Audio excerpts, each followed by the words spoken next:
continuar la clase del día de ayer, donde habíamos quedado desarrollo de algunas patologías de tipo sistémica producidas por los hongos, los más frecuentes y los más comunes. Pero hay otra variedad de enfermedades de tipo bacterianas que tienen ciertas peculiaridades en el organismo. Y una de ellas, de este tipo de enfermedades que de una u otra manera pues tienen que causan básicamente enfermedades crónicas o profundas que le llaman, infecciosas lógicamente, que tienen, el agente patógeno tiene un comportamiento un poco dual en el organismo, es la denominada actinomicosis. Como ustedes recordarán, la actinomicosis es una enfermedad producida, entre otros, variedades, por el Actinomyces israelí. Y este Actinomyces es una bacteria gram positiva que comúnmente se encuentra básicamente en la cavidad oral y en parte del cuello, o sea, en la cabeza y parte del cuello. Pero normalmente puede estar habitando esas zonas sin causar enfermedad. Pero, sin embargo, este agente patógeno necesita o requiere de un daño tisular, que se produzca un daño tisular en la zona donde él comúnmente se encuentra para poder causar la enfermedad. Mientras no exista o no se dé un daño tisular en esas dos áreas específicamente, porque también se puede encontrar en el pulmón y otros órganos, ¿no?, o tejidos, el agente patógeno no actúa o no desarrolla la enfermedad. Y esta enfermedad va a tener como parámetros dos elementos principales. Uno, el hábitat o el ambiente en el cual se produce pues, la alteración del tejido. Y dos, el sistema inmunológico de la persona o del paciente a la cual pues, ha sido afectada. Comúnmente la enfermedad se produce asociado básicamente a una noxa o digamos a una alteración que se puede dar cuando uno se distrae una pieza dentaria o la producción de un absceso en la boca, en la cavidad oral. Y frente a esta, digamos, alteración del epitelio de la boca, la noxa, en este caso la actinomyces, se activa y produce la enfermedad en sí. Mientras no se produzca esta, digamos, alteración de la mucosa, en este caso oral, no se produce la enfermedad. O, a diferencia, por ejemplo, lógicamente, y esto produce la enfermedad, y una característica peculiar que tiene este agente patógeno es que produce lo que se denominan fístulas. Entonces, muchas veces hay personas que acuden donde un odontólogo, y el odontólogo básicamente, pues, de repente sus instrumentos no los tiene, pues, bien asépticos, y hace una mala maniobra, produce una lisis del tejido de la cavidad oral, o muchas veces al extraer una pieza dentaria, se contamina. Y la contaminación de esa área hace que este agente patógeno bacteriano gram positivo produzca la enfermedad. Pero la característica de estas infecciones que se dan con esta bacteria es que son infecciones de tipo crónica. Y crónica pues, degenerativa. La peculiaridad es de que desde el momento de que se produce la afectación de la mucosa y entre la activación de este agente patógeno, la activación de este agente patógeno es lento y progresivo, no es como nosotros pues, lancinante, ¿no? Por eso es que las infecciones crónicas que se desarrollan en esta persona o en este paciente que ha sufrido ese digamos, daño tisular se produce con lentitud. Dependiendo del sistema inmunológico de la persona del paciente, se va a dar como consecuencia la formación de colonias de gérmenes, ¿no?, que forman estructuras muy semejantes a las hifas de los hongos. Por eso es que muchas veces este agente patógeno tiene un comportamiento bacteriano, pero tiene una figura, en algunos casos, de forma de hifa. Por eso es que a veces antiguamente se confundía, ¿es un hongo, no?, o es una bacteria? Finalmente el desarrollo, el comportamiento pues, digamos, de este agente patógeno tiende o ha tendido a clasificarlo como una bacteria, ¿no? De acuerdo a todos los estudios que se han hecho, ¿no? Para la siguiente. Como ustedes sabrán, hay diversos tipos, ¿no?, de actinomyces, pero el más frecuente, el agente más patógeno es el que he denominado, ¿no?, el israelí. ¿Qué es lo que se produce? ¿Qué es lo que trae como consecuencia la activación de la enfermedad? Lo que señalamos el día de ayer.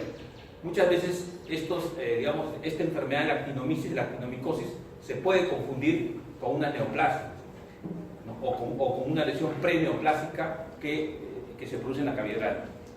No hay que digamos, dejar de lado que en la actualidad se han incrementado las neoplasias de cavidad oral.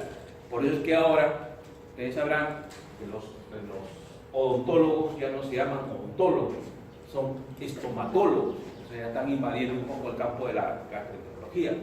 Y es más, dentro de los estomatólogos hay estomatólogos oncólogos, o sea, miren cómo se van proyectando, ¿sí, no? Pero, bueno, eso no nos debe preocupar tanto porque quienes estamos dentro del campo de la medicina, lo importante es llegar a un diagnóstico adecuado, ¿no? Y lamentablemente, si bien es cierto, ellos pueden abarcar mucho, pero tienen ciertas limitaciones como otros profesionales de la salud, ¿sí? Pero tenemos que tener en consideración eso, ¿no? Porque no vaya a salir de ahí que un odontólogo, con todo el respeto que se merece, vaya a ustedes como médicos refutarles una patología, ¿no?, eco. Entonces nosotros como médicos estamos en la capacidad y hemos tenido toda la capacitación para poder dedicarnos al campo específicamente de esta especialidad. ¿No? Pero bueno, en sí, es parte de las patologías que se ven en la parte de cabeza y cuello. ¿No? La siguiente. Ahora, ¿con qué neoplasias generalmente se puede confundir? Uno, por la parte macroscópica, muchas veces se puede confundir con procesos linfoproliferativos, o sea, con linfoma. Y no es tan frecuente, tan común, pero sí se dan los linfomas en cavidad oral. O muchas veces, dependiendo del epitelio, en el cual pues, se produce la noxa, se pueden desarrollar, se pueden confundir con carcinomas epidermoides. O sea, esos dos grandes grupos de neoplasias un poco entran al diagnóstico diferencial de la actinomicosis. Ya saben que es un colonizador normal de la vagina, aparte de la cavidad oral, de la boca. El actinomyces coloniza la vagina y el colon, básicamente. Por eso es que muchas veces la colitis ulcerativa se asocia básicamente a la actinomyces. La siguiente. Lo que señalaba hace un momento, ¿no? Para que este actinomyces israelí se active o produzca la enfermedad, tiene que haber una formación, digamos, una noxa, una alteración del epitelio y se produzca un absceso, ¿sí?, en la boca, básicamente. La siguiente. En el pulmón también se puede, digamos, a través de la vía hematógena, el actinomyces puede invadir el parénquima pulmonar, y si este parénquima pulmonar está asociado o ha tenido anteriormente otra enfermedad concomitante, por ejemplo una tuberculosis, una fibrosis o un EPOC, etcétera, etcétera, el actinomyces encuentra un tejido o daño tisular, y ese es el elemento o el mecanismo adecuado para que se active y se comporte en forma pues, básicamente infectiva. En el caso del sistema gastrointestinal, igualmente, por vía hematógena puede, a través de, por ejemplo, de la cavidad oral, puede, infiltrar digamos, la vía sanguínea y llegar al sistema gastrointestinal. La siguiente. ¿Qué es lo que finalmente, cuando el actinomyces invade, altera y produce la enfermedad en cualquiera de estas tres mucosas, lo que desarrolla básicamente es lesiones de tipo granulomatosa? Cuando hablamos de lesiones de tipo granulomatosa, un poco estamos viendo que muchas enfermedades infecciosas profundas o crónicas desarrollan este tipo de reacción granulomatosa. Por eso hay que tener bastante consideración cuando uno microscópicamente observa un granuloma. Porque antes decía granuloma, bueno, estéril, pero ahora ya conforme se va desarrollando diferentes patologías infecciosas de tipo crónica o profundas, vamos viendo de que muchas de estas enfermedades o muchos de estos agentes patógenos producen ese criterio microscópico de formar granulomas. Pero cada granuloma de cada enfermedad o de cada agente patógeno tiene ciertas peculiaridades. ¿Sí? Entonces, la idea es tratar de hacer una disquisición entre el granuloma A, producido por un agente patógeno, y un granuloma B, producido por otro agente patógeno. Este granuloma de la actinomyces tiene cierta peculiaridad, ¿no?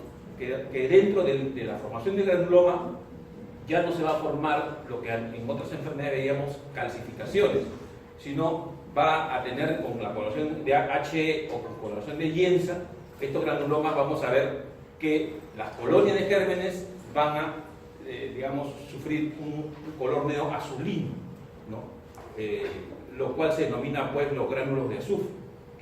Los gránulos de azufre caracterizan, es un criterio microscópico que está asociado o está vinculado fundamentalmente a los granulomas producidos por el actinomyces. La siguiente.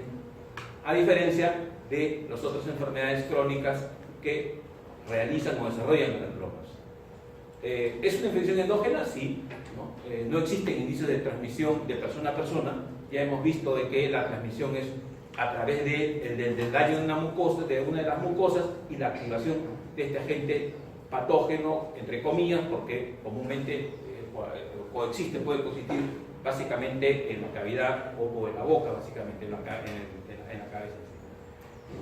Ahora, la enfermedad es clasificada, bueno, hay diversas clasificaciones que se han intentado desarrollar, pero la enfermedad es clasificada según el órgano afectado. O sea, el actinomyces, dependiendo del órgano que afecta, va a traer como consecuencia el desarrollo de diversas enfermedades, ¿no? que tienen como agente patógeno el actinomyces. Y en este caso, la siguiente, una de las enfermedades que está asociada básicamente es al aparato respiratorio. Hay una variedad de enfermedades. Otras infecciones están asociadas al aparato gastrointestinal, porque también hemos señalado que el actinomyces invade o puede, a través de la vía hematógena, puede llegar a la mucosa gastrointestinal, y si encuentra una ulceración, tejido de granulación en determinada área del aparato gastrointestinal, puede colonizar y producir la enfermedad. La siguiente. En infección pélvica, sí. ¿Por qué? Porque también hemos señalado que un área en la cual puede colonizar es digamos, la zona pélvica, ¿sí? Básicamente asociado a la zona pélvica del sexo femenino.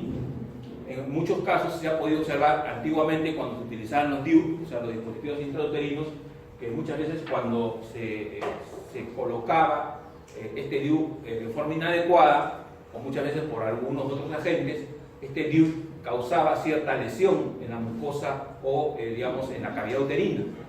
Y esa lesión o daño tisular traía como consecuencia que, frente a la presencia de este actinomyces, este podía causar la enfermedad.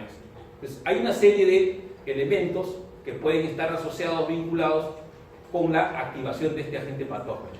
Las infecciones del sistema nervioso central se presentan por la diseminación por sangre, o sea, por la vía sanguínea. Pero lo que se ha podido observar es que cuando un paciente desarrolla una infección asociada a la actinomyces en el sistema nervioso central, o sea, en el cerebro, se ha podido observar que esta infección del sistema nervioso ha sido asociado con otra enfermedad en otro órgano tejido, pero vinculada directamente a través del sistema vascular. La siguiente. Los síntomas, por ejemplo, de la actinomicosis de tipo torácica o pulmonar son inespecíficos, así como cualquier otra enfermedad infecciosa, crónica, respiratoria. Pero lo más común, lo más característico desde un punto de vista macroscópico es de que nosotros lo que va, digamos, a hacernos el diagnóstico diferencial es la presencia de los abscesos. En otras enfermedades crónicas crónicas infecciosas, la formación de abscesos no es tan común, no es tan frecuente como en la actinomicosis pulmonar, ¿no? A partir digamos, de la infección o del desarrollo de la enfermedad pulmonar, partir de esa vía se ha podido observar que otras enfermedades digamos, del aparato del sistema nervioso central o de otros aparatos o sistemas pueden ser originadas las enfermedades a través del foco primario pulmonar. La siguiente. Bueno, igualmente también, acá podemos observar que cuando se ha desarrollado o se ha hecho el diagnóstico de actinomicosis encefálica, es porque digamos, el criterio macroscópico principal o fundamental que hemos podido observar a través de una tomografía o al momento del acto operatorio es la formación de un absceso cerebral, un absceso solitario, intraparenquimal, bien delimitado, que se ha desarrollado, y lógicamente la sintomatología que va a producir o que va a desarrollar este paciente va a depender fundamentalmente de dónde está ubicado topográficamente el absceso, si es en el hemisferio derecho, izquierdo y en qué lóbulo. Eso es uno. Y dos, el tamaño del absceso. Esos dos elementos fundamentales van a nosotros permitirnos plantear un pronóstico frente a una actinomicosis del sistema nervioso central. Mire, observen básicamente que dentro del absceso vamos a encontrar colonias de estas bacterias, ¿no?, de un color azurófilo que en forma de gránulos, que va a ser característico en la observación microscópica que se va a poder observar. La formación de los abscesos también ha sido asociado a el desarrollo de cuadros de meningitis.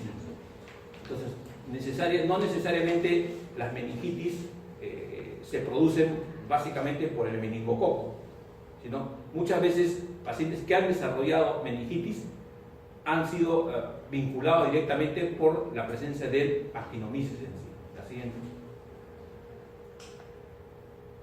¿Cuál es realmente la forma que se hace el diagnóstico de la actinomicosis? El diagnóstico básicamente es microbiológico en sí. Es una correcta la toma de la muestra, o sea, del absceso de la zona afectada, y la identificación o tipificación de los gránulos de azufre, ¿no?, que caracteriza, que hemos dicho eso, ¿no? La siguiente. Bueno, este es todo el mecanismo, cómo se hace, digamos, la tipificación o el aislamiento, la identificación de la actinomices en sí, ¿no?, con una dilución salina, ¿no?, para facilitar, pues, la desdiferenciación de los gránulos de azufre, la tinción con coloración de Gram. Muchas veces utilizamos, por ejemplo, el Yensa o a veces el HE, pero lo que vamos a observar son filamentos ramificados que caracterizan a este actinomices. Hay que tener en consideración bastante los medios que se utilizan para los cultivos y la temperatura asociada directamente como es un agente anaeróbico y el tiempo. La siguiente. Este es un paciente que ha desarrollado una actinomicosis cérvico-facial, ¿no? Fíjense, la ubicación forma una fístula, ¿sí?, ¿no?, una fístula que a través del daño del epitelio que produce, en este caso es una fístula enterocutánea, ¿sí?, ¿no?, asociada a la cavidad. La siguiente.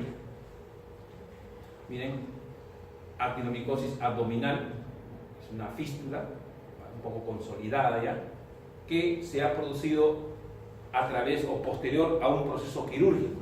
Muchas veces pacientes que son sometidos a un proceso quirúrgico abdominal, por otros motivos hay un daño del epitelio, no hay una buena asepsia y finalmente trae como consecuencia que se produzca una actinomicosis de tipo abdominal, ¿no? Pero hay que considerar, como hemos señalado al comienzo, que tiene que haber una anoxa previa para que este actinomices pueda activarse y pueda volverse patógeno activo. La siguiente. Miren acá, el examen directo del grano de la actinomices israelí, ¿no? La siguiente. Acá con HE, ¿no?, es una biopsia, ¿no?, y se observan los granos de actinomicosis en sí, ¿no?, que es característico, ¿sí?, dentro de la formación del granuloma. ¿Sí? Acá a menor aumento, miren, estos son los gránulos de azufre, acá mayor aumento en sí, ¿no? La siguiente. Bueno, esto básicamente para que podamos observar que la patogenicidad de la actinomicosis, ¿no?, tiene ciertas características tanto clínicas como microbiológicas y de cultivo, e inclusive de tratamiento, cuando nosotros podemos hacer la diferenciación entre la actinomicosis, ¿no? el actinomicelo y algunas otras enfermedades muy características o vinculadas a la actinomicosis. La siguiente. Agentes causales de la actinomicosis, básicamente es el israelí, pero también tener en consideración que hay una serie de subtipos o especies de actinomices que pueden causar la enfermedad, pero el más común, el más frecuente es el actinomices israelí. Sí. La siguiente. Este es un cuadro que básicamente que se presentan varias características fisiológicas, ¿no? de los principales agentes etiológicos de la actinomicosis y la reacción o respuesta de las diferentes especies de los actinomicosis. La siguiente. O sea, desde esta perspectiva nosotros podemos hacer un diagnóstico dependiendo de las características de cada uno de los géneros, digamos, de las especies de los actinomices en función a la respuesta a una serie de elementos microbiológicos o unos elementos que se utilizan en el laboratorio para poder llegar al diagnóstico. Bien, otra, digamos, proceso infeccioso que comúnmente también ustedes van a tener, digamos, la oportunidad de observar macroscópicamente, específicamente en pacientes con inmunodepresión, ¿sí? es lo que se denomina pues la candidiasis. ¿Quién no sabe que los pacientes, cuando se empezó la etapa en donde los pacientes con HIV empezaron prácticamente a ser diagnosticados en los hospitales de acá de Perú, esta enfermedad de inmunodeficiencia se asociaba básicamente, se vinculaba al desarrollo de otras enfermedades concomitantes. Y la enfermedad concomitante más frecuente, más común y que inclusive causaba la muerte en estos pacientes, no era, digamos, la depresión del sistema nervioso, sino era la depresión del sistema nervioso, pero asociada a la candidiasis. Entonces, yo sí he tenido varias oportunidades para ver pacientes con inmunodeficiencia, ¿no? Y básicamente, cuando uno observa la candidiasis, por ejemplo, orofaringia, en un paciente con inmunodepresión, nunca en su vida se va a olvidar. Pero sí, macroscópicamente, se puede hacer el diagnóstico de candidiasis.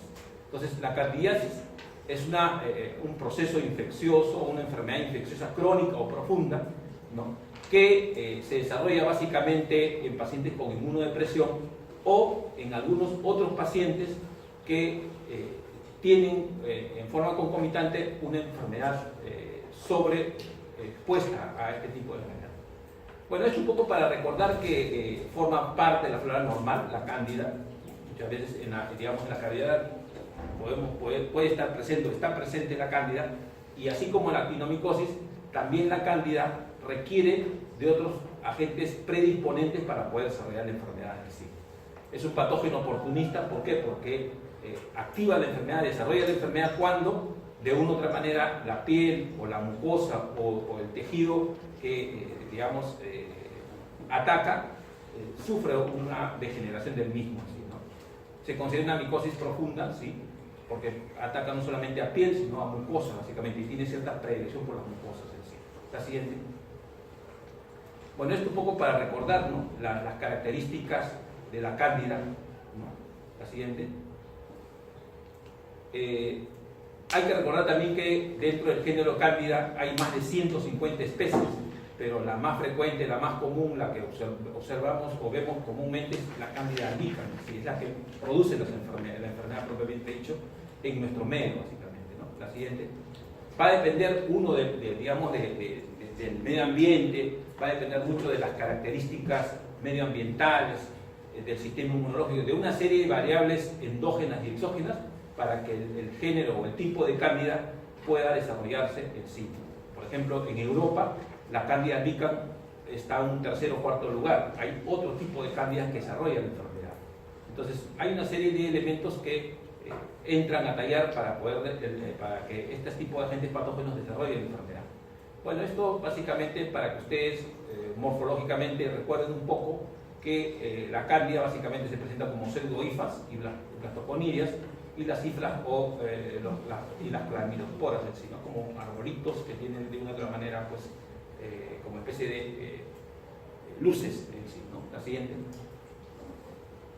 En la flora normal, lo que podemos observar que la cándida, cuando se presenta como a un agente patógeno, se puede identificar en la boca entre 25 y 50% de personas sanas. En segundo lugar, en el tracto gastrointestinal con un 19%, en la vagina y en la piel, que es raro. ¿Sí? ¿Qué es lo que cuando la cándida se vuelve patógeno en sí, oportunista, qué es lo que comúnmente invade? Produce una invasión tisular y a través de la invasión tisular, con el daño de la zona afectada, se da la diseminación vía hematógena. ¿Sí? Ahora, hay varios, antes que se produzca esta lisis de la zona de daño, o que se produzca el daño tisular, bueno, ustedes saben que el organismo tiene ciertos mecanismos de defensa, y dentro de los mecanismos de defensa inespecíficos, la cándida tiene que, de una u otra manera, sortear una serie de barreras de defensa o mecanismos de defensa que tiene el organismo, como por ejemplo la piel, las mucosas básicamente, ¿no? Y en esto entra a tallar mucho los elementos, celulares que intervienen en los mecanismos de defensa del organismo, ¿sí? Tales como los linfocitos T, etcétera, etcétera, ¿no? Los histocitos, los macrófagos. Hay una serie de elementos celulares que en una primera etapa tratan de neutralizar cuando esta cándida se activa y se vuelve patógena. ¿Sí? ¿No? La siguiente. Pero también hay que tener en consideración también los factores del microorganismo, o sea, cómo se presenta. ¿Sí? Uno, la cándida tiene una capacidad de adherencia a tejidos y superficies inertes. ¿Sí? ¿No? O sea, si el tejido o la zona afectada hay necrosis o es tejido muerto, la capacidad infectiva aumenta en la cándida, ¿no? Otro factor del microorganismo que tener en consideración es la formación de hifas. Y en tercer lugar, este agente patógeno produce una serie de secreciones enzimáticas que le permiten, hacer más vulnerable al tejido afectado y tener más capacidad infectiva para poder producir la enfermedad propiamente dicha. Y dentro de las secreciones enzimáticas que se ha podido un poco aislar son las proteinasas, las fosfolipasas y las adesinasas, que están vinculadas directamente al daño que va a producir este agente patógeno. ¿No? La siguiente. ¿Hay factores predisponentes? Sí, lo que hemos señalado hace un momento, ¿no? Uno, muchas veces pues, hay materiales protésicos, o sea, las válvulas que se ponen a pacientes cardiópatas, pacientes con inmunodepresión, pacientes diabéticos, así casi siempre ustedes van a poder observar con frecuencia que los diabéticos, cuando están descompensados y se asocian básicamente una enfermedad concomitante, una de las principales enfermedades concomitantes que desarrollan los diabéticos es la candidiasis de tipo cutáneo. ¿Sí?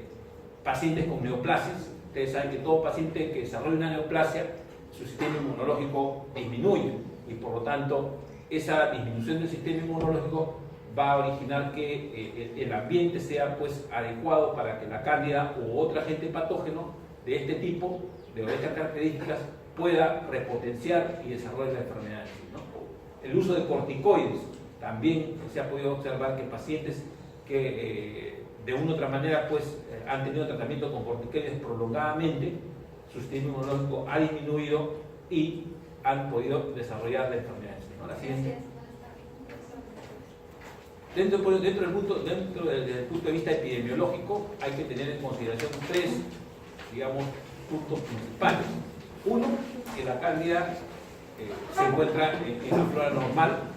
Dos, que la tasa de colonización aumenta en pacientes hospitalizados, en pacientes con inmunodepresión y aquellos pacientes que tienen prótesis dentales. Y en tercer lugar, las infecciones endógenas muchas veces, rara vez, son exógenas. ¿Por qué? Porque de una u otra manera, pues, la cándida, como hemos señalado, requiere de un ambiente o de un daño de un tejido para poder desarrollar la enfermedad. La siguiente. Esto un poco para recordar que las infecciones mucocutáneas que produce la cándida tienen ciertas características en sí dentro del cuadro clínico.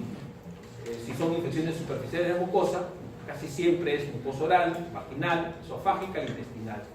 Si la invasión superficial de la piel, muchas veces la enfermedad que desarrolla, o que está asociada básicamente a la cándida, es el intertrigo, ¿no? O la paroniquia en sí, ¿no? Y cuando son formas cutáneas, mucocutáneas crónicas, están vinculadas fundamentalmente a la afectación de las mucosas y de la piel propiamente dicha. El término candidemia, ¿a qué se denomina candidemia? Se denomina candidemia a todas las infecciones asociadas básicamente a cuerpos extraños, en este caso, por ejemplo, pacientes que sufren de enfermedades ictus, o sea, infección urinaria recidivante. Se puede observar que al momento de poner la sonda o retirar la sonda, afectan, digamos, el epitelio urinario y pueden vincularse o puede ser proclive al desarrollo de la enfermedad en sí de la candidiasis. Bueno, hay una serie de infecciones o de procedimientos que pueden originar daño tisular y producir la enfermedad. La diseminación hematógena, fundamentalmente de mayor a menor, asociada a la cándida, es el sistema nervioso, el endocardio, huesos y articulaciones, el hígado, el vaso, y en algunas oportunidades se ha podido observar que el globo ocular también ha sido infectado por la cándida. La siguiente. Bueno, esto es para el diagnóstico microbiológico. Voy a pasarlo rápido nomás. En la observación del microscopio óptico, vamos a ver, se utiliza básicamente un examen fresco que toma la muestra de la zona afectada y con hidróxido de potasio vamos a poder observar las hifas o las hifas básicamente de la cándida. ¿Sí? El cultivo es otro tipo de diagnóstico microscópico por el cual se utiliza y es más común, es el cultivo con un agar de Saburov en sí, en medio bacteriano. Entonces, es el otro elemento que se utiliza para poder hacer el diagnóstico microbiológico de la cándida. ¿Sí? La siguiente. Hay otros digamos, test que se utilizan para poder identificar a la cándida. La siguiente.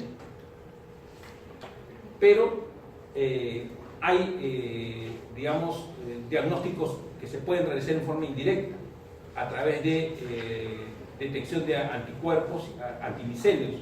Es un mecanismo de diagnóstico microbiológico indirecto, pero que en muchos de los casos se ha podido ver que sí sirve para el diagnóstico de la cándida. La siguiente. Bien, eso en términos generales.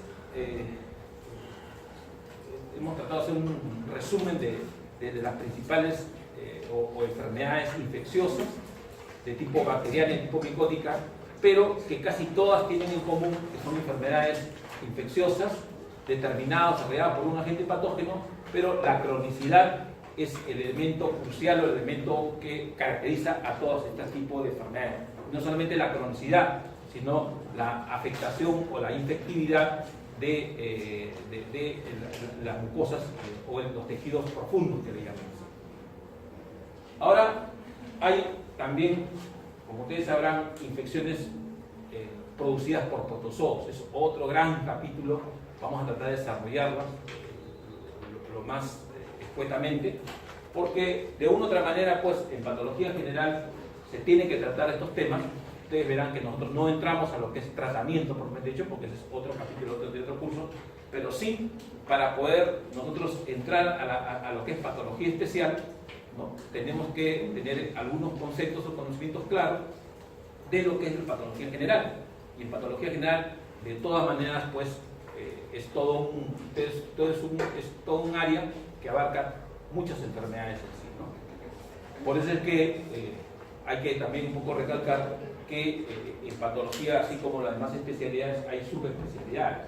Entonces ustedes ya un poco tendrán un panorama claro que dentro, por ejemplo, de lo que es patología general hay una variedad, y dentro de patología especial también hay patólogos bueno, los patólogos nos dividimos por áreas, por subáreas. Y por ejemplo, hay patólogos que se dedican exclusivamente a piel, toda la patología de piel, que es amplia.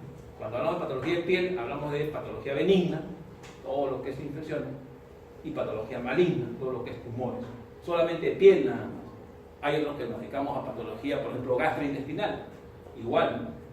Cuando yo hablo de patología gastrointestinal, estoy refiriendo a patologías benignas, que son todas las infecciones, y patologías malignas, que son tumores. Y dentro de la subespecialidad también hay otros que de una u otra manera pues, se dedican específicamente a una determinada área. Entonces, que no les extrañe, ustedes igual también en las demás especialidades existe eso, ¿no? Por eso es que se dice que la medicina pues se ha vuelto hay muchas subespecialidades que muchas veces los médicos sabemos mucho, pero no sabemos nada de lo poco. Entonces, la idea es tener un concepto claro de conocer, sí, medicina, pero la idea sería, pues, bueno, o la tendencia en medicina en la actualidad es hacer las subespecialidades, ¿no? Así como en traumatología, por ejemplo, hay traumatólogos que son exclusivamente traumatólogos de mano derecha, ¿no? Que se dedican exclusivamente a eso, y eso no es un chiste, ¿verdad? Antes decían, no, sí, es verdad. Y sí, hay traumatólogos de mano, se dedican de mano. Te ponen un pie y están en la calle. Por eso es que sí, la medicina un poco ha llegado a eso. Entonces, pero de todas maneras sí tenemos que tener algunos conceptos bien claros de lo que es la patología en general. En el caso de las enfermedades infecciosas por protozoos, una de las principales enfermedades básicamente es, digamos, la amibiasis, ¿no? La amibiasis intestinal, ¿no? Causada lógicamente por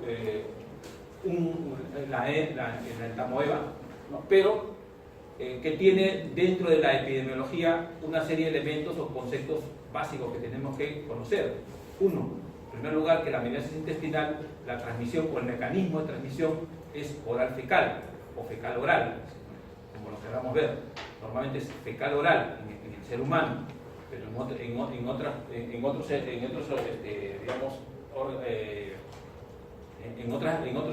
animales puede ser al revés del signo.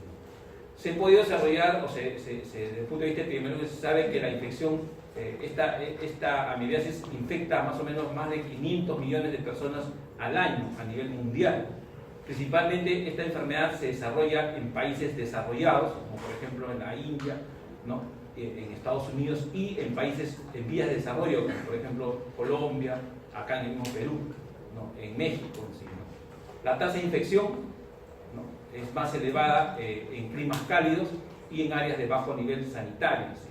Entonces, ¿cómo la epidemiología interviene fundamentalmente en el desarrollo de las diversas enfermedades infecciosas en sí? Por eso es que el médico que no conoce algo, no tiene una base de epidemiología de las enfermedades, es un médico que de una u otra manera va a deambular. Tenemos que, para hacer diagnóstico, para aproximarnos al diagnóstico, es necesario conocer epidemiología en sí de las diversas enfermedades. La siguiente. Bueno, esto también un poco ya ustedes lo conocen.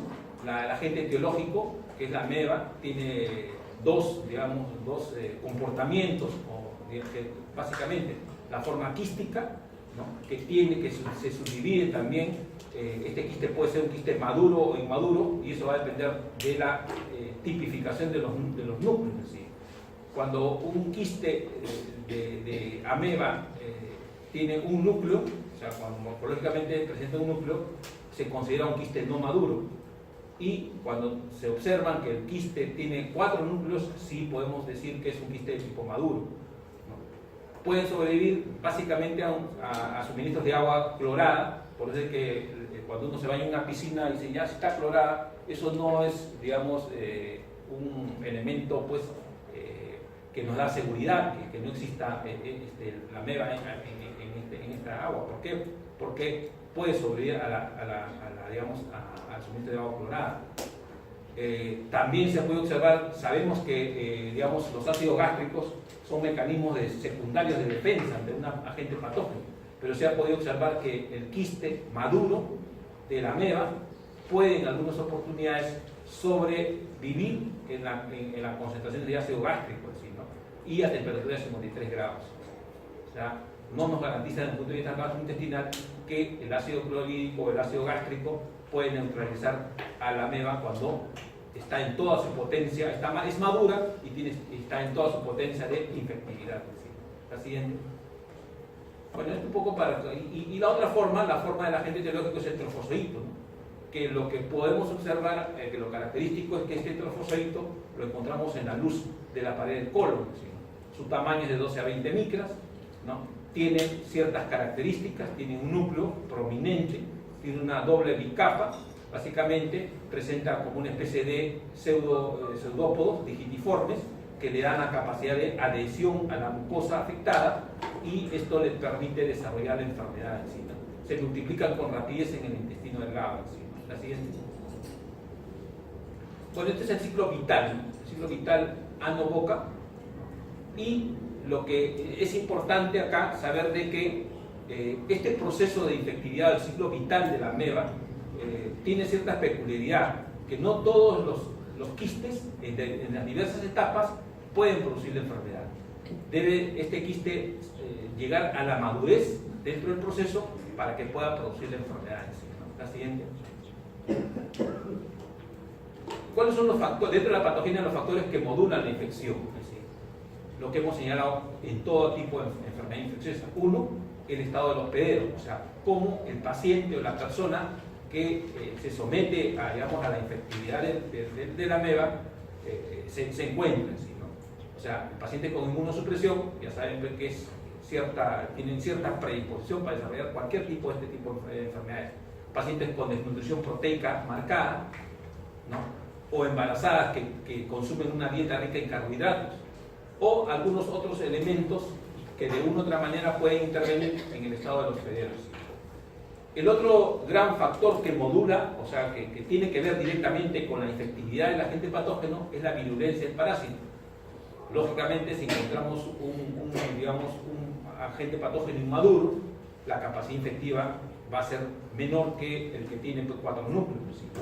En segundo lugar, la capacidad de lisis de la celular que tiene el hospedero. O sea, un paciente con inmunodepresión, lógicamente que todo su sistema celular de los diversos digamos, mucosas, ¿no? O tejidos van a ser vulnerables a este tipo de agente patógeno.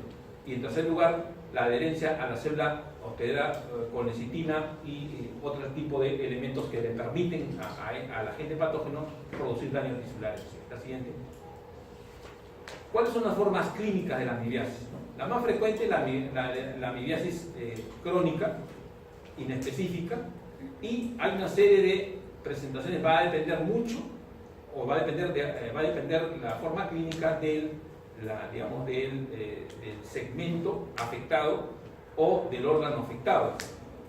En el caso de que la amibiasis afecte al colon, va a producir la enfermedad de colitis amibiásica fulminante, y esto puede originar, en muchos de los casos,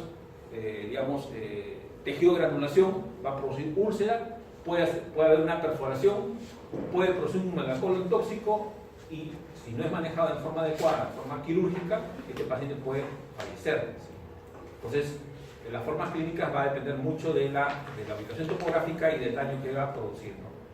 Se ha podido observar también que la ameba, a través de la vía hematógena, puede, invadir o infiltrar el parénquima hepático, produciendo el absceso hepático de tipo amebiano, que tiene ciertas características macroscópicas peculiares, que es bien delimitado, tiene una doble membrana que forma el absceso, y que si este absceso amebiano, al momento de hacer el acto quirúrgico, se rompe, básicamente, ahí lógicamente va a producir una sepsis, y muchas veces estos pacientes también fallecen, no por la enfermedad propiamente dicha, sino por la sepsis que produce. La siguiente. Algunas características de las enfermedades clínicas que pueden desarrollar, ¿no? La amibiasis crónica, lo que hemos señalado, es la más frecuente, de la amibiasis intestinal, ¿no? Puede, de una u otra manera, pues, si la capacidad infectiva del agente patógeno no es tan lancinante, puede curarse espontáneamente la enfermedad, es decir, no desarrolla sintomatología porque es inespecífica, y puede producir, si los síntomas de colitis, como por ejemplo el dolor abdominal, la diarrea y presencia ocasional de moco, es lo que caracteriza al paciente con una amibiasis de tipo crónica intestinal. Repito, si es que la ameba no está con su capacidad infectiva al 100%, la enfermedad puede pasar desapercibida y producirse como una enfermedad disentérica, nada más, ¿no? Se autolimita porque el mismo organismo puede de una u otra manera neutralizarla, y aparentemente la persona, el paciente, no se da por enterado que ha tenido la enfermedad de amibiasis crónica intestinal, ¿no? La siguiente. La amibiasis disentérica aguda, esto lo que caracteriza es que estos pacientes tienen una historia de enfermedad de 1 o 2 semanas, con dolor abdominal, con diarreas, que tienen moco, que tienen sangre, tienen la sensación de pujo y tenesmo, y muchas veces al momento de evacuar tienen ardor al momento de evacuar. Entonces hay características clínicas o signos y síntomas que nos pueden permitir a nosotros hacer el diagnóstico diferencial con amibiasis disentérica aguda. Estos pacientes son como el síntoma o el signo más común, más frecuente en procesos infecciosos es la sensación de alza térmica o temperatura. Estos pacientes no presentan fiebre. Entonces, no necesariamente todas las enfermedades infecciosas hacen fiebre. En este caso, en este tipo de amibiasis disentérica aguda, los pacientes se puede observar que no presentan fiebres.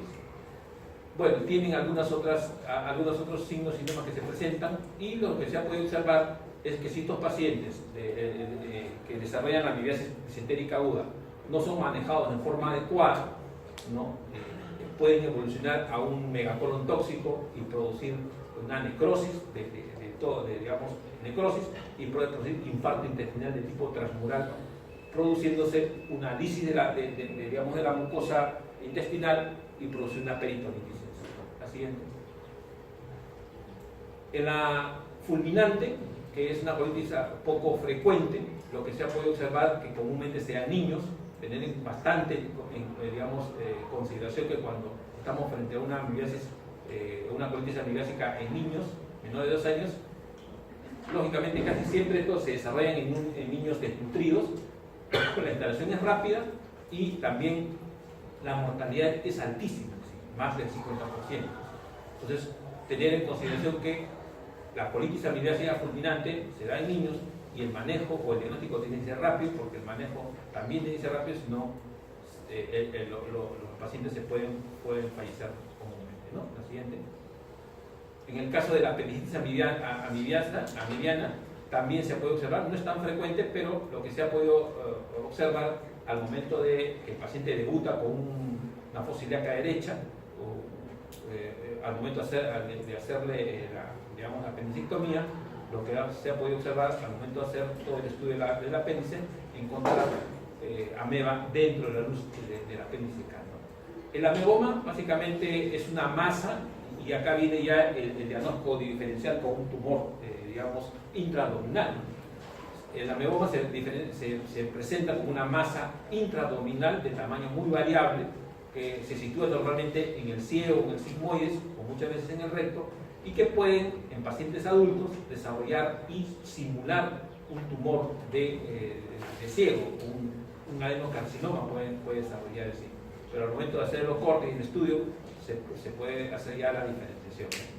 ¿Por qué se caracteriza el ameboma? Porque tiene dentro de su composición histológica necrosis, hay componente inflamatorio severo, crónico y agudo, y edema de la mucosa y submucosa del ciego. Es predominantemente, se desarrolla en el ameboma en el adulto, básicamente. La siguiente.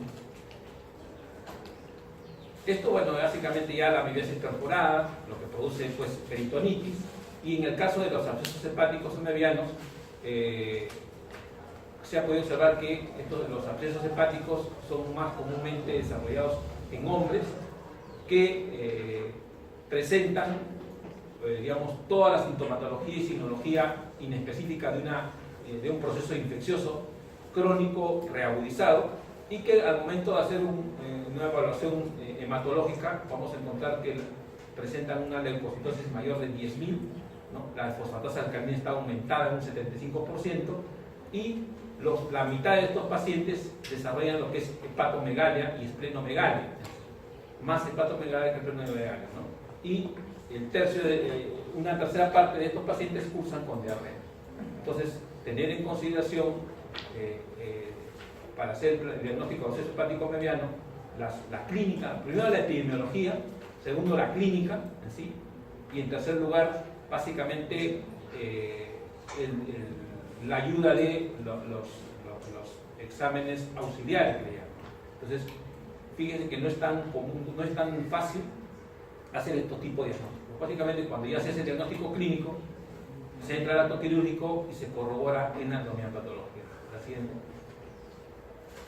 Bueno, el diagnóstico diferencial de la colitis mediana se presenta con una serie de enfermedades infecciosas de tipo bacteriana, como por ejemplo la Shigellosis, el Campylobacter, ¿no? La Salmonella, el virus cólera y la Entamoeba coli, básicamente casi con todas las enfermedades. Pero, repito, tener en consideración el comportamiento de cada agente patógeno, que es un poco disímil en sí, ¿no? Entonces, eso hay que tenerlo bien claro. La siguiente. Bueno, esto un poco para hacer los diagnósticos. El diagnóstico es parasitológico, inmunológico y imagenológico. Hacer la correlación entre estos tres tipos de elementos de diagnóstico que nos permiten llegar finalmente a un diagnóstico final. La siguiente.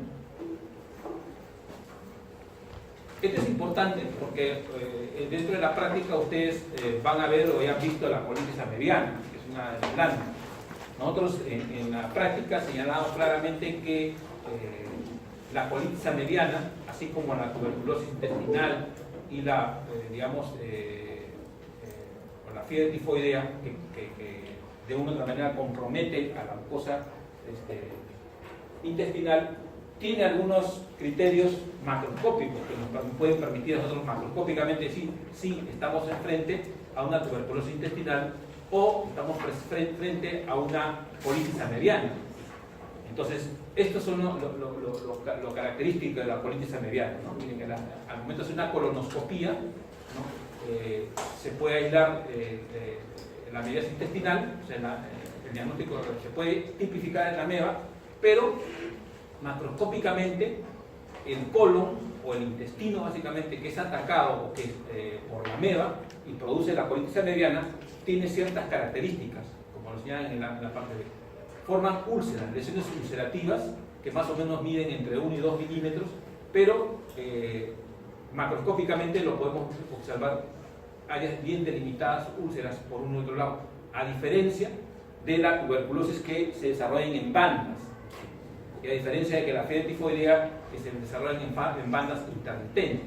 Entonces, si yo tengo 3 porciones de intestino, por ejemplo de colon, abiertos por su borde antimesentérico, veo la mucosa y veo pues este tipo de lesiones ulcerativas que son pues bien delimitadas, o sea, un poco interpoladas, es característica patognomónica de una colitis mediana.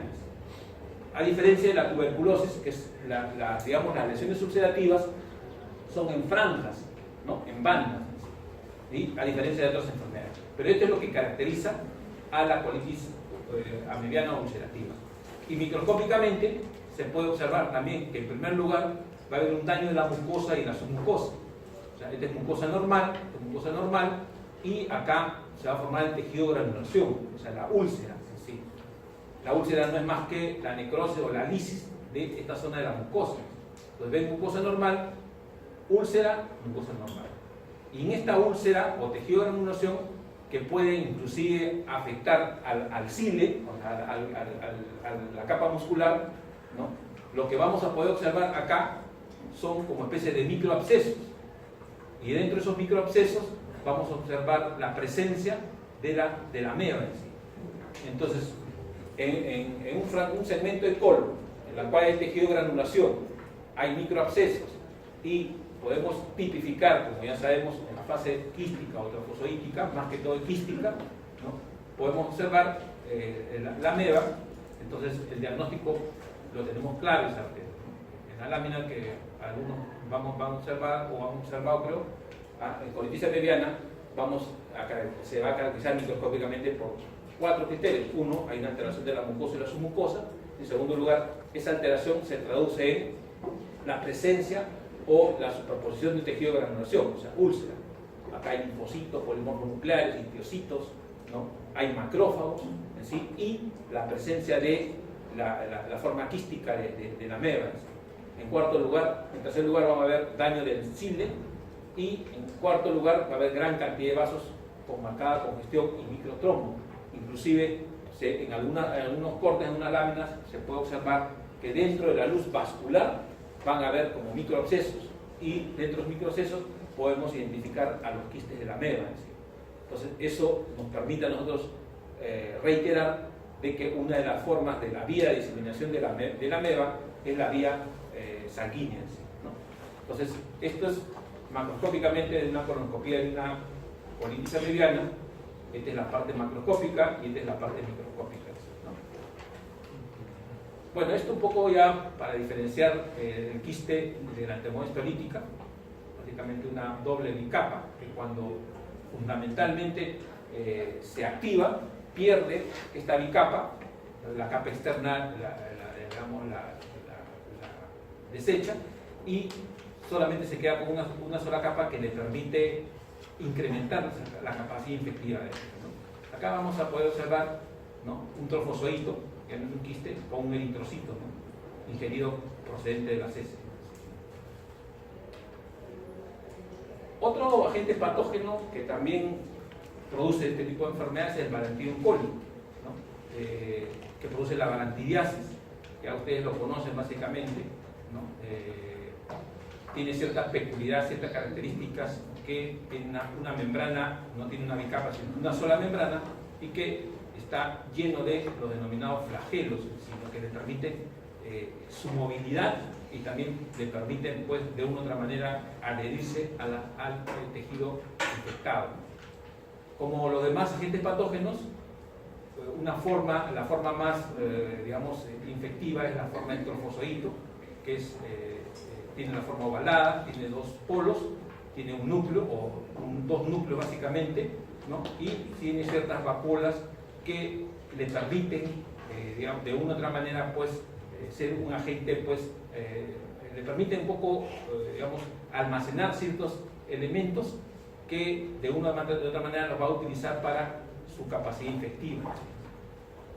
La forma quística es redondeada, mide de 40 a 60 micras, tiene una doble membrana como otros agentes patógenos y tiene un núcleo en forma de herradura. Así que la relación, el tamaño del núcleo en relación a la forma quística es de 1 a 3 o de 1 a 4. Esto ya desde el punto de vista ya microscópico, la forma trofozoítica, que tiene su núcleo, y la forma quística con su doble bicapa. Desde un punto de vista fisiológico, es la enfermedad de Entamoeba histolítica, este tipo de enfermedad de Entamoeba coli, ingresa por vía digestiva a través del agua o los alimentos contaminados, llega al estómago, el quiste se activa cuando pierde la capa externa, ¿no?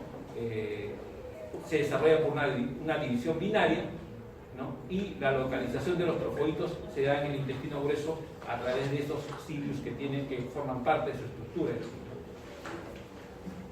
¿Cuáles son los factores de virulencia que le permiten al Balantidium coli hacerse más infectivo? Uno, la plasticidad del trofozoito, ¿no?, los cilios que provocan movimientos de rotación, ¿sí?, y un elemento enzimático que es la hialuronidasa, que le permite elevar su capacidad infectiva en sí, ¿no? Tiene ciertas, digamos, partes, tiene un poro anal y una boca, ¿sí?, las vacuolas con los cilios en sí, ¿no? Tiene un macronúcleo y un micronúcleo.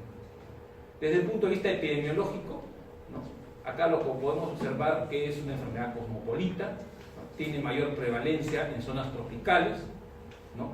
Los vectores, muchas veces hay vectores indirectos que son los insectos, y el cerdo básicamente es el vector más directo en la cual se produce, ¿sí?, ¿no? Y la mayor fuente de infección son las heces del cerdo, ¿sí? No es comer el cerdo, sino las heces del cerdo. Se ha podido observar que es la fuente de mayor infección en este tipo de enfermedad. Con el ciclo de vida, un poco ya lo conocen, ¿no?, se da básicamente en el aparato intestinal, básicamente en el colon transverso, y la maduración o el proceso de desarrollo de los trofozoitos son los que van a permitir desarrollar la enfermedad en un determinado momento, cuando estos de una u otra manera se encuentran, pues, en forma madura, ¿no?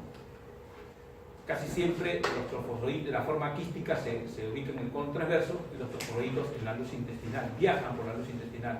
Por eso es de que cuando en las heces de los cerdos, el cerdo evacúa y estos trofozoitos se encuentran en las heces, ¿no? ¿Por qué? Porque viajan como émbolos a través de la luz intestinal. Manifestaciones clínicas. en una primera etapa, en los primeros 6 días, son asintomáticos y la persona que está infectada desarrolla entre 15 y 20 episodios diarreicas diarios, básicamente. Entonces, un paciente en la cual clínicamente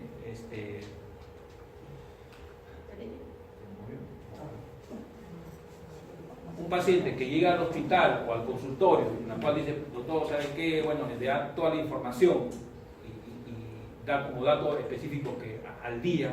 Entonces, todos los pacientes que van con enfermedad diarreica inespecífica, ¿cuántas veces evacuado? 4 o 5, pero ojo, tener en consideración que si un paciente da el dato que desarrolla, que hace deposiciones entre 15 y 20 deposiciones al día, una posibilidad diagnóstica es pensar en una balanceidad. Las heces tienen que ser con moco y sin sangre. Ojo, hay patologías o procesos infecciosos intestinales que es con moco y con sangre. Hay otras que son con moco y sin sangre. En este caso, la balanceidad es lo que caracteriza. ¿Sí? Náuseas, vómitos, anorexia, cefaleas son signos y síntomas inespecíficos que pueden darse o desarrollarse o presentarse en cualquier proceso infeccioso crónico, reagudizado e inespecífico. Y en la etapa aguda hay una disentería por deposiciones con sangre y pus muchas veces, y el dolor abdominal es intenso con tenesmo y pujo, y se desarrollan ulceraciones a nivel del intestino. El diagnóstico es a través del examen directo o el fresco, aislar el trofozoito o el quiste, básicamente más que todo el trofozoito, y muchas veces cuando se hace una endoscopía o una colonoscopía, nosotros a través de la biopsia que toma el gastroenterólogo podemos, en una forma entre comillas, un poco no es tan frecuente, pero sí puede identificarse al agente patógeno, sí, hacer el diagnóstico, pero no es tan frecuente. El examen directo es el diagnóstico más común, más certero. ¿Sí, no? Con hematocelina, miren, se puede observar la forma trofozoítica de la Balantidium coli. Acá en este caso, con una tinción de hematogenidosina, miren, se puede desarrollar en la zona de granulación y el quiste del Balantidium coli. El diagnóstico diferencial pueden hacerlo con todas las enfermedades gastrointestinales o intestinales que producen este tipo de manifestaciones clínicas, pero fundamentalmente con la ambibiasis, con la disentería baciliar y con la colitis ulcerativa. Pero a diferencia de la colitis ulcerativa, tiene ciertas peculiaridades y la colitis también. ¿Sí? El diagnóstico se comprueba básicamente al momento de aislar el agente patógeno del material fecal, ¿no? Al observar los trofoitos móviles en sí. Este diagnóstico diferencial un poco para que ustedes miren, observen el Balantidium coli, la colitis ulcerativa y la enteromocolitis. Todos producen signos inespecíficos, pero lo que vamos a tener que valorar acá es cuál es el signo o síntoma que se da con mayor frecuencia. Y acá se ha podido observar que en el Balantidium coli el signo más frecuente, más común y que se da con mayor frecuencia es las náuseas, a diferencia de la colitis ulcerativa, que el signo más común es las heces con sangre, y en la entomosis colítica el dolor abdominal. Entonces, por eso es que cuando ustedes estén frente a un paciente, tienen que, al momento de hacer la historia clínica, tienen que priorizar, o sea, el paciente tienen que referirle cuál es lo más frecuente. Si todos saben que tengo dolor abdominal, cefalea, náuseas, vómitos, o sea, todo el mundo le va a decir casi lo mismo, pero se tiene que priorizar. La priorización de la sintomatología y signología nos va a permitir a nosotros acercarnos al diagnóstico diferencial. En el caso, sí. La fase crónica y aguda igual se van a observar 15 a 20 deposiciones al día. Casi siempre es en la fase crónica eso. Casi siempre en la fase crónica, ¿no? Porque como verán en la Balantidium coli la capacidad infectiva es un poco más rápida, más directa que en la colitis ulcerativa. Entonces por eso es que en la fase crónica, estoy hablando de fase crónica, ojo, en medicina la cronicidad no solamente se mide en función al tiempo, sino al desarrollo de la enfermedad. Pero se toma en consideración para la cronicidad el tiempo. ¿Sí? Hablamos de fase aguda en una enfermedad de este tipo durante las 24 o 48 horas. pasado las 48 horas y dependiendo del desarrollo, y también, por ejemplo, si encontramos, por ejemplo, hacemos un hemograma y encontramos linfocitos en grandes cantidades, ya no podemos hablar de una fase aguda, ya estamos hablando de una fase crónica.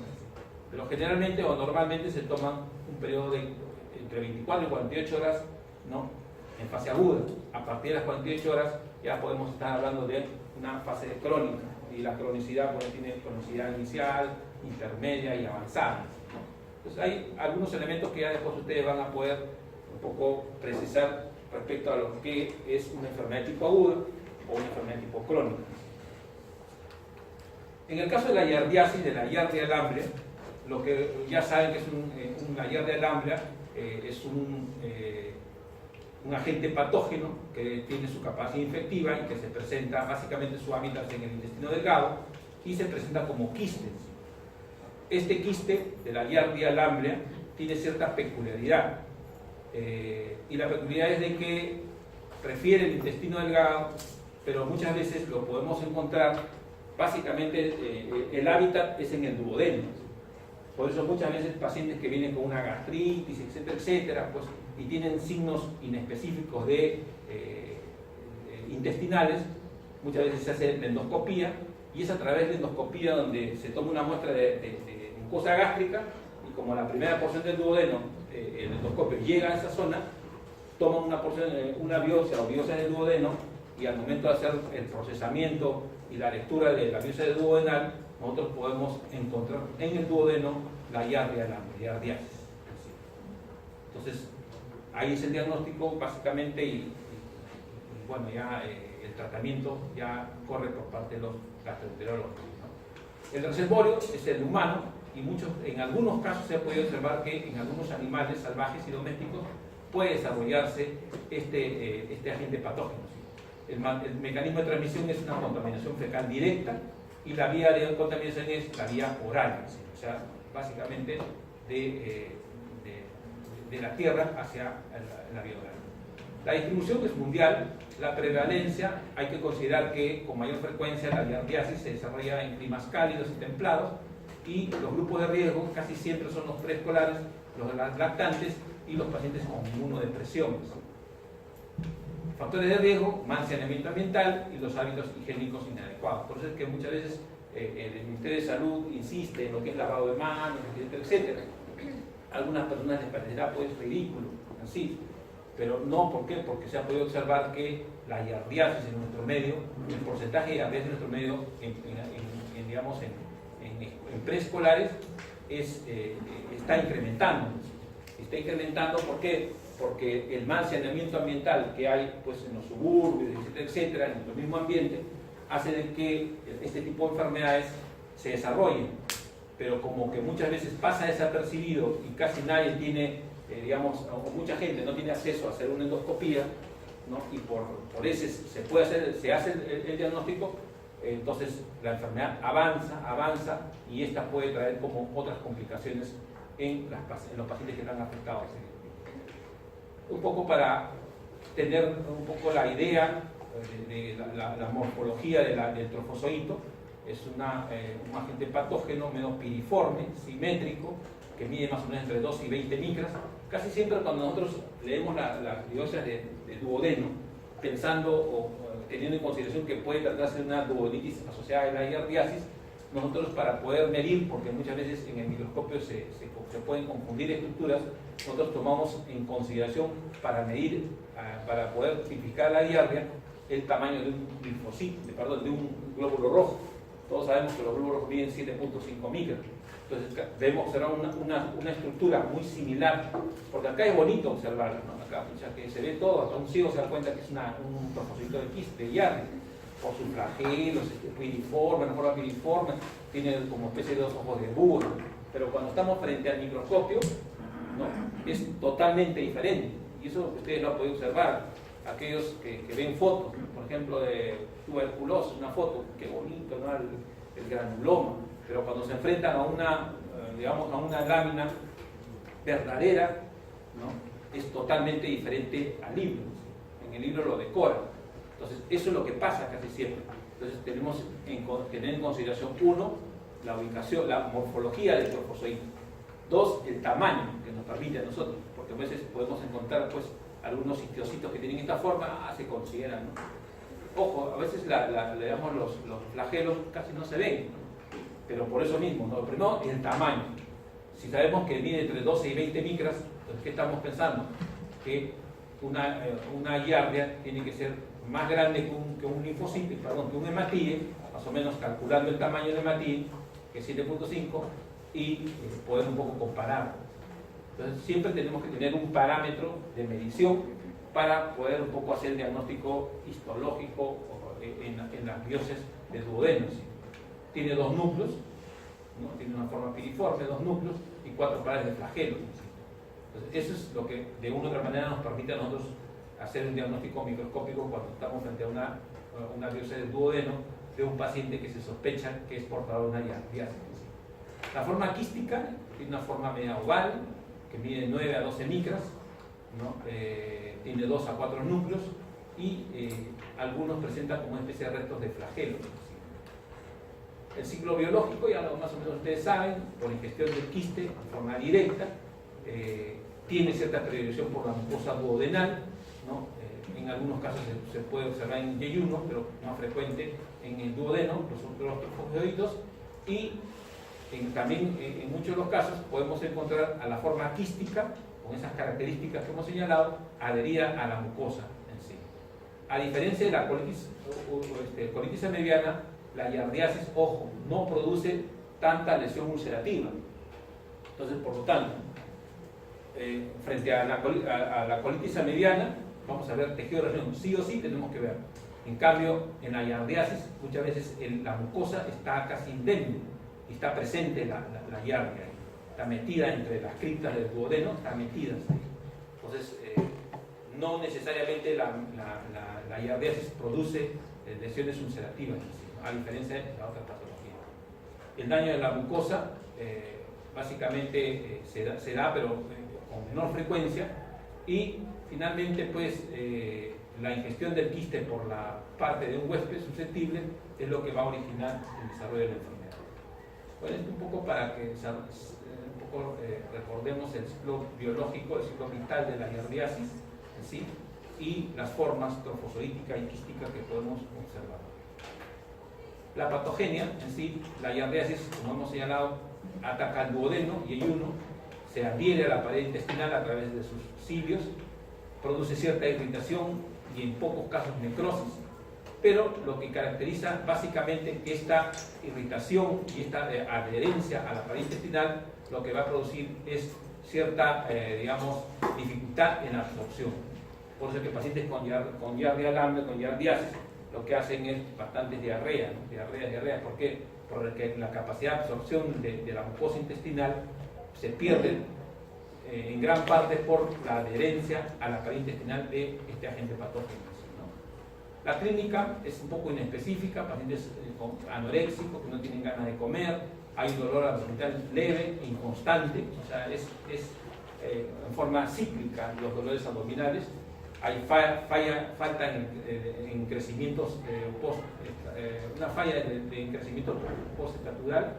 Se dice que pacientes preescolares que sufren de giardiasis, el crecimiento postestatural se ve afectado, en algunos casos se puede observar.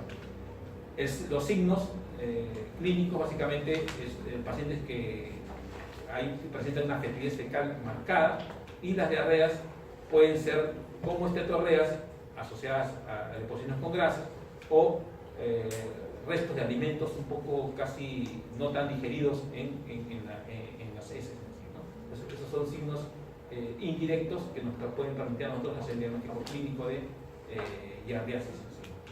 El diagnóstico básicamente es examen directo de heces a través del coprocultivo por parásitos, el PCR en muchos casos, pero de alto costo, por eso no se hace. Pero lo más común, lo más frecuente, el diagnóstico es por coproparásitos, ¿no? O sea, por heces en sí, ¿no? El ELISA también se utiliza, hay que saberlo, hay que tener en consideración también que son elementos diagnósticos que nos pueden llevar al diagnóstico de diarrea, pero lo más frecuente, lo más común es hacer un examen de heces. El control, bueno, medidas educativas, ustedes ya saben que tienen todas las enfermedades. Finalmente, la toxoplasmosis, ¿no? ¿Qué es la toxoplasmosis? También es otro tipo de enfermedad crónica, ¿no? Profunda, que es causada por el Toxoplasma gondii. ¿Qué es el Toxoplasma gondii? Es un protozoo intracelular con forma de arco, en media luna, tiene una cierta amplia distribución a nivel mundial y causa la enfermedad toxoplasmosis, que es transmitida a través por el gato o animales felinos en general, pero los cuales solamente son huéspedes definitivos del parásito en sí. Por eso es que el gato no es el que produce la enfermedad en sí, ¿no? Por eso se le llama huésped definitivo. Bueno, esto para recordar la clasificación del filo. El ciclo de vida básicamente se da fundamentalmente a los gatos y demás felinos, como son los huéspedes definitivos del parásito, pero también infectan al humano y otros animales. Hay dos ciclos de vida. El ciclo de vida en el cual pues, se desarrolla básicamente las esquizogonias en sí, y el segundo ciclo de vida que es desarrollado básicamente dentro del huésped definitivo, que es el hombre en sí. Bueno, este es todo un proceso en donde el hombre y otros animales, que es el huésped intermediario, se infectan mediante la ingestión de los zooquistes. A los 30 minutos los zooquistes liberan esporozoitos y empieza todo el ciclo vital a través de la reproducción asexual de este agente patógeno. Morfológicamente, para conocer el toxoplasma, que es diferente, por ejemplo, a la Yardia, diferente a las demás agentes patógenos, presenta dos etapas, como cualquier otra enfermedad infecciosa. La etapa aguda, que es la etapa en la cual pues, el parásito prolifera, ¿no? Y la etapa crónica, en la cual se relaciona con la etapa quística del ciclo de parásito en sí. Entonces, cuando ya llega una etapa crónica, esta formación quística del agente patógeno, lo que va a traer como consecuencia es que puede, pues, reproducirse y estabilizar la enfermedad. O sea, la enfermedad se va a presentar de todas maneras. Algunas características de la fase aguda, ¿no? El parásito penetra en la pared intestinal, puede utilizar las dos vías, linfática o hemática, y puede diseminarse a través de los tejidos afectados. Se reproduce intracelularmente a través de los taquizoitos, y a tal punto de que en algún momento pueden ser liberados estos taquizoitos, liberan su contenido, y ese contenido lo que va a producir daños tisulares. Ahora, este taquizoito también puede utilizar algunos mecanismos para poder transportarse a través de macrófagos, a través de linfocitos, a través de cualquier otra célula que de una u otra manera le garantice poder llegar al tejido, afectado. En la fase crónica, lógicamente se produce después de 2 semanas, ¿no? Miren cómo cambia, el concepto de fase crónica y aguda, acá a partir de las 2 semanas en sí, ¿no? ¿Qué es lo que se produce? Se produce la proliferación del parásito, ¿no? En este caso, pero esa proliferación va a disminuir. ¿Por qué va a disminuir? Porque aparecen los bradizoitos, que son los agentes patógenos enquistados en los tejidos y que se desarrollan en forma muy lenta en sí, lo que avala la capacidad infectiva de estos agentes patógenos. Generalmente se puede observar que la ubicación o el daño que producen es a nivel del cerebro parenquimoencefálico, a nivel de la retina, del miocardio y de otros tejidos básicamente que de una u otra manera pues tienen estos agentes patógenos predicción por lo mismo. Lo que sí hay que tener en consideración y es de vital importancia es de que cuando estos agentes patógenos se ubican en la placenta de una paciente que está gestando, el porcentaje de abortos en este tipo de pacientes es altísimo. Entonces, por eso es que ustedes han podido escuchar de repente por ahí, bueno, aquella paciente que está gestando no debe acercarse, no debe tener gatos, etcétera, etcétera. Porque sí se ha podido evidenciar de que si este agente patógeno actúa a través de la vía sanguínea, ¿no? O hemática y llega a la placenta, definitivamente va a producir abortos en sí. Y no están este tipo de abortos producidos por este tipo de agente patógeno, muchas veces ha traído como consecuencia la muerte del feto y la muerte de la madre. Por eso es que esto hay que tener en consideración. Casi siempre la toxoplasmosis es asintomática, se puede observar que en el 80% es asintomática por el tiempo de cronicidad. O sea, durante 2 semanas el paciente está infectado por la toxoplasmosis, casi no presenta signos o síntomas específicos, directos, sino inespecíficos, como por ejemplo, pues, hay un estado febril, no es una fiebre marcada, ¿no? La cefalea, escalofríos, o sea, son signos y síntomas inespecíficos de un proceso infeccioso general inespecífico, ¿sí? Y muchas veces se puede confundir con una gripe, se puede confundir con alguna enfermedad infecciosa inespecífica, ¿sí? Pero en los casos severos, si ya el dolor, si ataca, por ejemplo, al aparato gastrointestinal, ¿no? Esta paciente empieza a producir dolores abdominales intensos, diarrea, náuseas, vómitos, ¿sí? ¿no? Mialgias, artralgias, y en muchos de los casos se puede observar que estos han producido, si llegan al sistema nervioso central, producen encefalitis en sí. También ataca los ganglios linfáticos, ¿no? Y eso lo trae como consecuencia también que los ganglios aumenten de tamaño, ¿no? Sean más consistentes, más duros, y muchas veces también si atacan básicamente a los ganglios cervicales, se podría un poco hacer una distinción con más enfermedades infecciosas crónicas, como por ejemplo la tuberculosis o cualquier otra enfermedad,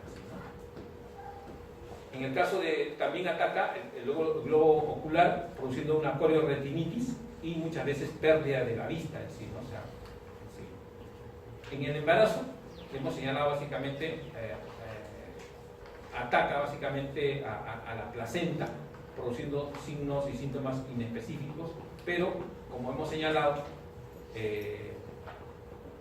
el riesgo de la transmisión congénita va a depender mucho de la capacidad infectiva del agente patógeno y del daño que va a producir. O sea, puede observar que a menor o a mayor tiempo de desarrollo de la gestación, va a haber la capacidad, el daño fetal va a ser mayor en una primera etapa y menor en una tercera etapa. Entonces, eso es lo que caracteriza a riesgo de transmisión congénita en este tipo de pacientes.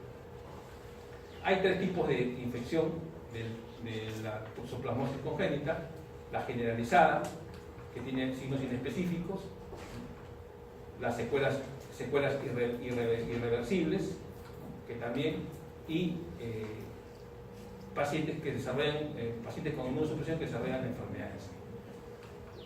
El diagnóstico generalmente se hace por pruebas serológicas, ¿no? Para la detección de anticuerpos de la IgM y la IgG. Se recomienda que la prueba serológica de IgM se debe desarrollar en la primera semana de infección. Muchas veces, como hemos señalado que es inespecífico, el IgM, cuando ya se desarrolla o sale negativo. En cambio, después de las 2 semanas, si nosotros hacemos el dosaje de IgG, este sí va a salir positivo y nos va a permitir, desde un punto de vista serológico, pensar como posibilidad, lógicamente correlacionando con la clínica y la epidemiología, hacer el diagnóstico de toxoplasmosis. La inmunofluorescencia directa también se utiliza como prueba diagnóstica, no es tan específica, pero en el caso de no tener dosaje de serologías, nos puede a nosotros acercar a un diagnóstico correlacionado con la clínica. La prueba de ELISA y el PCR también son utilizados para este tipo de diagnósticos. La prevención, ya saben, higiene personal y familiar, y no exponerse fundamentalmente a el agente, pues, digamos, que de una u otra manera permite la desarrollo de la enfermedad, que son los animales o los gatos o los felinos. Así. Este es un caso clínico, más o menos, que nos va a permitir de una forma rápida, más o menos, tener una idea de qué es lo que pasa, cómo se desarrolla así, ¿no? Se trata de una paciente femenina de 16 años de edad, que es embarazada, que en el primer trimestre de su estado de gestación acude al servicio de parasitología, a un consultorio, a un consultorio para hacer su estudio de laboratorio en busca de posibles toxoplasmosis aguda. Ahora, ¿por qué se le manda a esta paciente? Lógicamente, porque es gestante. En segundo lugar, porque tiene el antecedente epidemiológico de que tiene que ha tenido contacto con gatos, ¿no? Y en tercer lugar, que presenta los signos inespecíficos. Entonces, paciente que tiene signos inespecíficos o síntomas inespecíficos, que es lo que hemos señalado, que tiene el antecedente epidemiológico, que en su casa hay gatos, que ha tenido contacto con gatos y está embarazada, ¿no? Entonces, lógico, usted se tiene que hacer un descarte de una posible toxoplasmosis, porque recuerden de que el tiempo de evolución, el tiempo de desarrollo, que de una u otra manera lo caracteriza la toxoplasmosis, va a estar en función a si hacemos el diagnóstico de toxoplasmosis en el primer trimestre o en el tercero. En el primer trimestre, si hacemos el primer trimestre, digamos, la capacidad infectiva es mayor que en el tercer trimestre. Acude otra característica es que esta paciente presentaba amenazas de aborto. Entonces, ese es otro dato que es importante para que el médico o el clínico a este tipo de pacientes le haga un descarte de una posible toxoplasmosis. Al llegar al centro, la paciente se encuentra para obtener datos clínicos, epidemiológicos, ¿no? No presentaba otros síntomas o signos relativos a esta enfermedad, ¿no? En cuanto a la posible vía de infección, la paciente señaló que procedía de una zona rural.